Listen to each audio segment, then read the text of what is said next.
మా అన్నగారు ఎప్పుడో అన్నారు మహిళల గురించి. ఉమ్మడి కుటుంబం సినిమా చూడండి ఒకసారి. లేచింది మహిళా లోకం, దద్దరిల్లింది పురుష ప్రపంచం అని ఆ రోజే అన్నారు అన్నగారు. కొత్త ఏం కాదు. అంచేత ఏదండి సారీ ఉమ్మడిగూడెం గారు గుండమ్మ కదాట. ఒకసారి చూడండి, పిక్చర్ చూడండి. ఆ రోజు ఎన్టీ రామారావు గారు అన్నారు లేచింది మహిళా లోకం అని. అంటే మీ అందరూ మహిళలు కూడా ఈ సమావేశంలో టైం వేస్ట్ చేయకుండా డిస్కషన్ చేయండి. మహిళల కోసం ఏ నిర్ణయం తీసుకున్నా అది మీరు స్పీకర్ గారికి రికార్డెడ్గా పంపించండి. స్పీకర్ గారు కూడా మంచి స్పీకర్ గారు ఉన్నారు మనకి, పార్లమెంట్ స్పీకర్ గారు. వారిని ఆశీర్వాదంతో అవన్నీ కూడా అమలు చేసి ఈ ప్రపంచానికి తీసుకెళ్దామని చెప్పి మనం చేస్తున్నాం. ఆస్తులు అక్కన్నారు, మగపిల్లవాడితో ఆడపిల్లకు హక్కు అని చెప్పి ఎన్టీ రామారావు గారు చెప్పారు. రాజకీయాల్లో మహిళలు రావాలన్నారు. సర్పంచులు, ఎంపీటీసీలు, జడ్పీటీసీలు, ఎమ్మెల్యేలు, ఎంపీలు అందరికి కూడా ఈరోజు మహిళలకు ఇస్తున్నారు.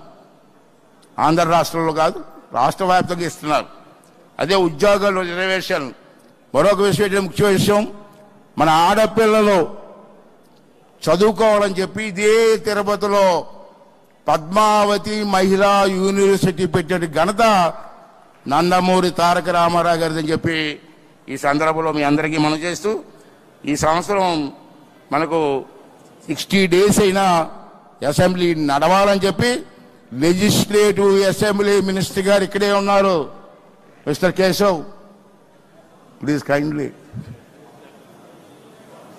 అంటే అది ఈ 4 విషయాలు తమకు చెప్పాలని చెప్పి ఉద్దేశంతో మరి ఈవేళ మినిస్టర్స్ ఒక విషయం చెప్పాలి. లాస్ట్లీ క్లోజ్ చేస్తా ప్లీజ్. మన ఆంధ్ర రాష్ట్రంలో చంద్రబాబు గారు మొన్న గవర్నమెంట్ ఫార్మ్ చేసినప్పుడు మినిస్టర్స్ ఇచ్చారు. దాంట్లో మా మినిస్టర్స్లో 3 ఆడపిల్లలు ఉన్నారు, 3 లేడీస్ ఉన్నారు. అంటే మీకు తెలుసు ఇతర రాష్ట్రాల ప్రతినిధులకు చెప్పాలని. One is Anitha madam.